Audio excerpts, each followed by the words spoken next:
Halo semuanya, ketemu lagi sama gue Tommy dan gue rasa ini waktu yang tepat buat gue nge-share ke kalian apa aja alat, gear, dan gadget yang bakal gue bawa ke tahun 2026 ini sebagai ya bisa dibilang alat tempur gue lah ya. Mungkin aja dari video ini kalian yang seprofesi sama gue ataupun yang bukan itu bisa dapat inspirasi untuk upgrade gear kalian juga. Karena pada akhirnya gear yang cocok sama kita itu bisa bikin workflow kita jadi lebih lancar gitu kan. Oke, langsung aja gue mau start dari yang pertama, which is 3 device utama gue, yaitu ada PC, terus ada laptop, dan juga HP gue.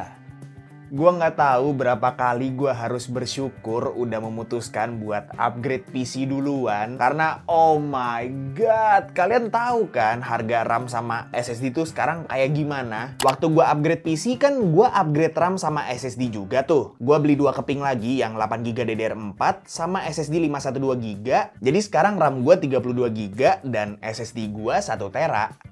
Waktu gua beli, itu harga DDR4 2x8GB itu cuma 700 ribuan dan yang SSD cuma 400 ribuan. Sekarang gua lihat RAM yang sama itu harganya udah 2 jutaan dan SSD yang sama 1 jutaan. Padahal cuma selisih berapa bulan doang cuy. Emang sih ya si AI ini tuh agak meresahkan, tapi untungnya gua udah beli duluan gitu kan. Dan denger-denger sih katanya next part yang bakalan meroket juga harganya itu GPU ya, which is udah pernah terjadi sih waktu zaman-zaman crypto mining dulu gitu kan. Tapi intinya kalau misalnya kalian lagi mau upgrade GPU buat PC kalian, gua saranin cepet deh beli, jangan sampai telat gitu. Soalnya gue punya temen yang udah punya rencana rakit PC, tapi ditarsok-tarsokin ya, dientar-entarin terus, dan sekarang gagal rakit PC karena harga RAM sama SSD ini udah meroket. Oke, lanjut ke laptop sama HP gua yang memang udah berubah total dari terakhir kali gua ngebahas soal laptop dan HP gua di video Everyday Carry 2025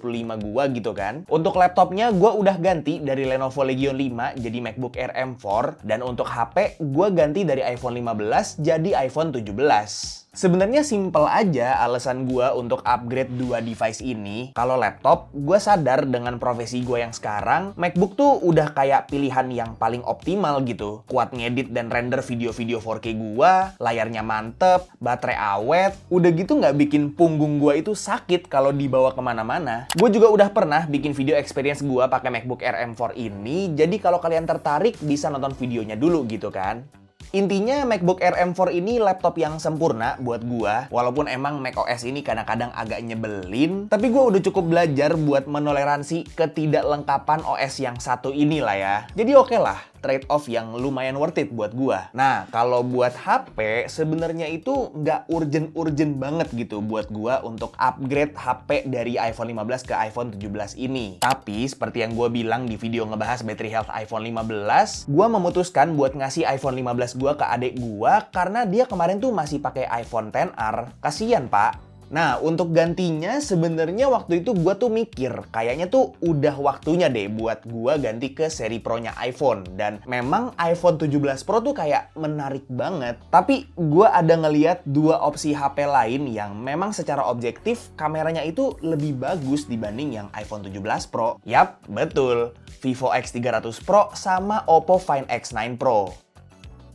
Jadi gue mikir tuh, apa gue beli base iPhone 17 dulu aja ya buat kayak HP daily driver, dan kalau memang gue butuh banget kameranya, gue mending beli yang Android aja tuh, yang si Vivo X300 Pro atau yang Oppo Find X9 Pro. Pun sebenarnya kalau gue upgrade dari iPhone 15 base ke iPhone 17 base ini tuh masih make sense banget ya. Dari segi layar upgrade, baterainya upgrade, mesinnya upgrade, kameranya upgrade, chargingnya upgrade. Ya bener sih kata kreator-kreator lain, iPhone 17 base ini tuh udah kayak iPhone Pro yang nggak ada kamera Pro-nya aja. Untuk sekarang sih gue masih jalan 1 bulan ya pakai HP baru gue ini, si base iPhone 17. Jadi kayak masih belum layak banget buat gue untuk bikin video yang long term use gitu ya. Jadi mungkin either bulan depan atau 2 bulan lagi gue bakal bikin video follow up-nya. Jadi kalian stay tune aja. Dan salah satu benefit gue upgrade ke iPhone 17 base ini adalah jadinya charger ini tuh nggak mubazir. Ini namanya Ugreen Nexode Pro 100 Watt, dan ini charger yang jatuhnya bakal masuk ke EDC gua, dan memang memang sebenarnya charger ini tadinya gue beli buat laptop gue ini ya, buat ngecas si MacBook Air M4 ini. Cuman kan dia ada multiple ports, terus dia juga bisa pakai Type-C juga. Jadi ya sebenarnya bisa buat charger HP juga. Dan karena dia ada 3 port sekaligus, jadi kalaupun gua mau lagi kepepet gitu ya, lagi di luar, gue bisa aja gitu secara bersamaan ngecas HP gua sama laptop gua di satu power brick ini. Cuman kan kalau misalnya HP gua itu masih iPhone 15 base, kayaknya charger kayak gini mubazir gitu. Karena kan iPhone 15 cuma bisa terima listrik kayak sekitar 15-25 watt aja gitu kan. Nah, kalau iPhone 17 ini kalau nggak salah udah bisa up to 45 watt. Jadi ya lumayan kepake sih power brick 100 watt kayak gini. Terus nanti kalau misalnya gue beli HP Android yang antara si Vivo atau Oppo itu, charger ini juga bisa dipakai buat ngecas HP itu. Oke, lanjut. Di sini gue mau bahas senjata utama gue buat tempur ya di tahun 2026 ini, yaitu kamera gue yang masih pakai kamera yang sama, Sony ZV-E10. Dan ini yang Mark 1 loh by the way. Ini tuh mirrorless Sony yang mungkin sekarang udah jadi standar entry level ya bareng si Sony A6400.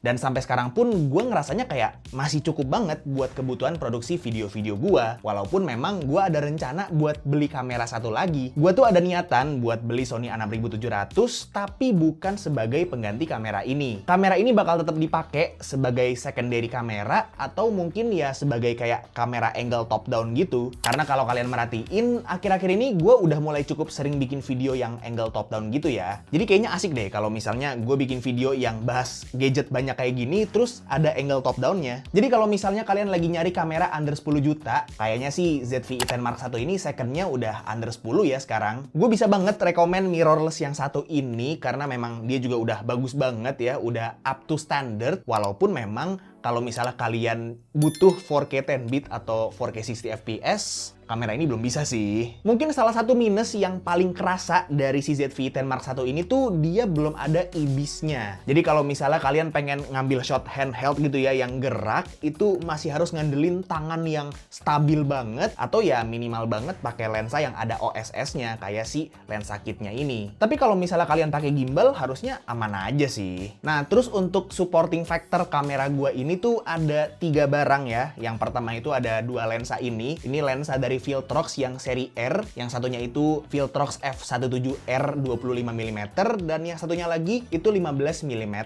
Ini 2 lensa mantep banget. Gua nggak nyesel sama sekali beli 2 lensa ini karena yang pertama, kedua lensa ini tuh kayak cocok dan pas banget buat studio gua yang kecil ini ya focal length-nya. Dan yang kedua, ini kayak F17-nya tuh gokil banget cuy bokehnya. Dan justru gue perlu highlight yang 15mm ini karena ini lensa yang game changer banget buat gua. Gua yang tadinya susah buat gonta-ganti angle kalau syuting di studio ini, sejak gua ganti atau gua pakai si lensa Viltrox 15mm ini tuh jadi kayak gampang gitu karena ini lensa wide banget. Tapi bokehnya juga tetap dapet. Jadi gue mau taruh kameranya di mana aja tuh tetap dapet shot yang bagus. Jadi kalau kalian lagi nyari lensa APS-C budget tapi mantep, Viltrox seri R ini sih, gue malah kayaknya abis ini mau beli satu lagi nih yang 50mm buat shot-shot makro gitu kan. Nah terus nextnya itu ada mikrofon wireless gue yang sekarang lagi gue pakai juga, yang gue colok ke iPhone gue. Ini Saramonic Air namanya. Dan simple aja sih, ini mic wireless yang bikin gue itu kalau produksi video kayak gini tuh jadi jauh lebih efisien. Nggak perlu ribet setting-setting mikrofon harus taruh di mana gitu ya. Terus ngedit audionya juga gampang banget. Intinya ini mic wireless yang ada harga ada barang, walaupun memang secara harga juga dia nggak mahal-mahal banget. Jadi itu dia untuk alat tempur utama gua ya buat tahun 2026 ini. Kalau misalnya kalian berkutat di dunia foto dan videografi juga, boleh banget komen di bawah opini kalian soal gear gua ini karena pastinya gue masih butuh banyak banget input ya. Gue masih banyak banget belajar soal perkameraan ini walaupun gue juga udah lumayan lama bikin konten. Tapi nggak apa-apa, komen aja di bawah. Siapa tahu bisa jadi input buat gue juga karena you are never too old to learn lah ya. Nah ini terakhir ada beberapa aksesoris yang menurut gue tuh cukup worth buat gue mention di sini dan memang beneran kepake banget ya buat workflow gue sehari-hari. Yang pertama itu ada mouse kerja dan sebenarnya di sini ada 2 sih mouse kerjanya. Ada Keychron M6 sama Logitech MX Master 4. Karena gue itu kerjanya cross OS, alias gue itu masih pakai PC Windows sama Mac OS sekaligus ya di MacBook ini. Jadi gue rasa dua mouse ini tetap bisa kolaborasi sih, walaupun mereka berdua ini kayak kompetitor. Gue masih prefer Keychron M6 jauh dibanding MX Master 4 ini, karena gue lebih suka form factornya. Polling rate-nya juga 1000 Hz, jadi dipakai di PC gue yang monitornya double, pakai 180 Hz sama 165 Hz tuh nggak kebanting. Tapi tetap bisa diprogram banget gitu. Tapi gue nggak bisa memungkiri kalau si Logitech MX Master 4 ini tuh fiturnya banyak banget. Jadi ya gue rasa cocok banget gitu kalau gue pakai mouse ini buat kerja di laptop gue. Dua mouse ini juga udah gue bikinin video reviewnya masing-masing. Jadi kalau kalian penasaran harus pakai yang mana, bisa nonton dulu video-videonya. Dan terakhir banget ada SSD portable Lexar SL500. Sama halnya sama SSD yang ada di PC gua bersyukur banget ya gua punya si Lexar SL500 ini dari waktu yang agak lama. Karena setelah gua cek lagi harganya sekarang, itu udah hampir 2 kali lipat cuy. Nah yang uniknya tuh SSD ini kemarin sempat error, sempat korup gitu. Kayak gua pakai itu nggak bisa nge-read, cuma bisa nge-write aja. Dan gua nggak tahu penyebabnya apa. Tapi untungnya setelah gua pakai si Lexar Data Shield dan gua coba format, terus kayak gua reset gitu ya SSD-nya, dan karena dia sempat bisa nge-write, jadi gua backup dulu semua datanya ke PC gua, itu masih bisa dipakai setelah diformat ya, dan sekarang kayak fungsinya normal lagi sih. Jadi gua rasa cukup hebat juga nih, cukup mantep juga si Lexar ini, karena dengan masalah yang gua alami itu nggak perlu kayak servis atau klaim garansi atau apapun itu, bisa di-solve sendiri gitu pakai software yang dia punya atau aplikasi yang dia punya ini. Jadi oke lah ya si SSD Lexar ini. Intinya SSD portable kayak gini tuh berguna banget buat kalian yang kerjanya itu cross OS juga atau mungkin beda-beda device. Jadinya enak gitu kalau misalnya kalian mau mindah-mindahin data antar device kalian, atau ya buat nyimpen data juga bisa sih. Jadi nggak capek-capek gitu gue bilang ke kalian kalau kalian tuh harus invest at least sebiji aja gitu SSD portable kayak gini. Karena emang beneran kepake banget cuy. Dan kurang lebih itu dia untuk gear dan juga gadget-gadget yang bakal gue pakai buat menempuh tahun 2026 ini. Kalau kalian gimana? Kira-kira ada perbedaan nggak gear kalian di tahun ini sama di tahun lalu? Coba komen di bawah. Kalau kalian ada yang tertarik buat beli gear dan juga gadget yang gue bahas di video ini, link pembeliannya udah gue taruh semua di deskripsi di bawah, dan pastinya semoga video ini bermanfaat buat kalian semua. Like kalau kalian suka videonya, dislike kalau nggak suka, dan jangan lupa untuk subscribe supaya kalian nggak kelewatan video gue yang selanjutnya. Kita ketemu lagi di video selanjutnya. It's been by Tommy, and as always, peace out.